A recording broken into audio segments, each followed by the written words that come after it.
যখন দেখবেন জীবনে আপনি হোঁচট খেয়েছেন, আপনি কোনো বিপদে পড়েছেন, কেউ নেই আপনাকে সাহায্য করার, সেজদায় পড়ে কান্নাকাটি করছেন, দেন দেখছেন আপনার সামনে সেই বস্তুটা হাজির, আপনি বুঝতে পারবেন আল্লাহ আছেন, আল্লাহ সত্যি আছেন।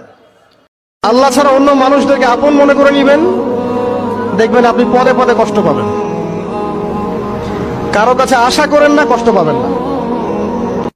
কালকের জন্য অপেক্ষা করবেন না, আজকেই নামাজ শুরু করে দেন। দেনা পাওনা থাকলে আজকেই মিটিয়ে দেন। ইনশাআল্লাহ আপনিও শেষ জামানায় সফল হবেন ইনশাআল্লাহ।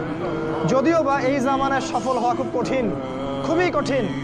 নবীজি বলেছেন ঈমান ধরে রাখা এত কঠিন হবে যেমন হাতে আগুন ধরে রাখা কঠিন হয়। এই বুকে পাথর বেঁধে হাসি মুখে থাকার যে অনুভূতি, এটা পুরুষরা বুঝবে, মেয়েরা বুঝবে না। কত কবিরা গুনাহ হয়েছে, কত সগীরা, তবে সন্তুষ্টির কথা এটাই, যদি এটা উপলব্ধি হয় যে না ভুল হয়ে গেছে, আপনি ওযু করে আসেন, 2 রাকাত নামাজ পড়েন, আল্লাহর কাছে ইস্তেগফার করেন, বলেন আস্তাগফিরুল্লাহ আল্লাযী লা ইলাহা ইল্লা হুয়াল হাইয়ুল কাইয়্যুম ওয়া আতুবু ইলাইহি। আল্লাহ পাক এক মুহূর্তে আপনার সব পাপ তো মাফ করে দিবেনই, সব গুনাহকে নেকি দিয়ে পরিবর্তন করে দিবেন ইনশাআল্লাহ।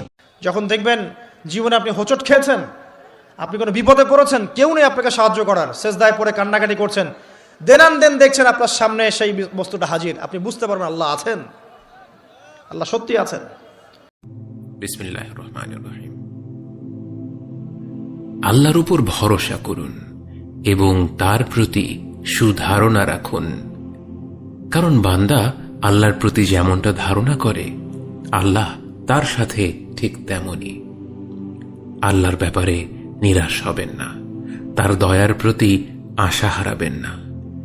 একদিন রাসূল সাল্লাল্লাহু আলাইহি ওয়াসাল্লাম মসজিদে এসে আবু উমামাকে বসে থাকতে দেখলেন। তিনি তাকে বললেন, হে আবু উমামা, কোন ব্যাপারটি তোমাকে এই অসময়ে মসজিদে বসিয়ে রেখেছে? জবাবে তিনি বললেন, হে আল্লাহর রাসূল সাল্লাল্লাহু আলাইহি ওয়াসাল্লাম, ঋণের বোঝা আর দুশ্চিন্তা আমাকে কাবু করে ফেলেছে।